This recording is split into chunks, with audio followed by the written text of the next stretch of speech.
আসসালামু আলাইকুম। আমার এয়ার ফ্রায়ার রেসিপিসে সবাইকে সুস্বাগতম। আজকের রেসিপিতে কোনো এয়ার ফ্রাইড খাবার থাকছে না। আজকে এনেছি কার্ড ড্রিঙ্কস, অর্থাৎ আমাদের সবার প্রিয় টক দইয়ের লাচ্ছি। খুব অল্প সময় করা যায় আর খুবই অল্প উপকরণ লাগে, অথচ খেতে কিন্তু দারুণ টেস্ট। চলুন দেখি কি কি ইনগ্রেডিয়েন্টস লাগছে আমাদের এই 2 গ্লাস লাচ্ছির শরবত বানাতে।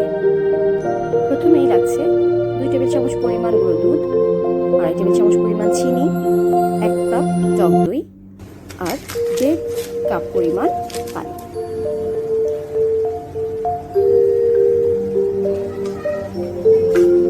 দিয়ে দিচ্ছি 1 কাপ টক দই, সেই সাথে পানি দিচ্ছি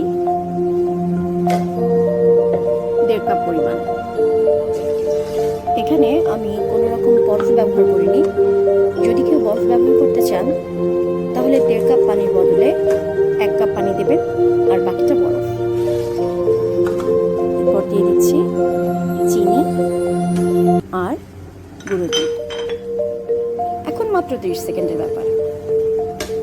আমি 15-30 সেকেন্ড ব্লেন্ড করেছি।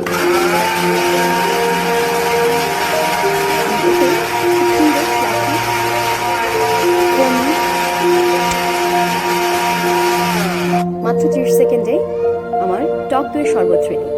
চমৎকার, ফ্লাফি এবং ফোমি হয়েছে। খুব সহজে অল্প উপকরণে টক দইয়ের শরবত। আশা করি আপনারাও করবেন আমার মতো। রোজার মধ্যে ইফতারিতে এরকম 2 গ্লাস শরবত থাকলে আমার আর কিছুই লাগে না। আশা করি আপনারাও এটা ট্রাই করবেন। ট্রাই করে আমাকে জানাবেন। ভিডিওটি ভালো লেগে থাকলে সাবস্ক্রাইব করার জন্য অনুরোধ রইল, আর পাশে থাকা বেল বাটনটি অন করে দিলে আমার নোটিফিকেশন পেয়ে যাবেন নেক্সট ভিডিও আপলোডের। লাইক এবং শেয়ার করার অনুরোধ রইল। Thank you for watching.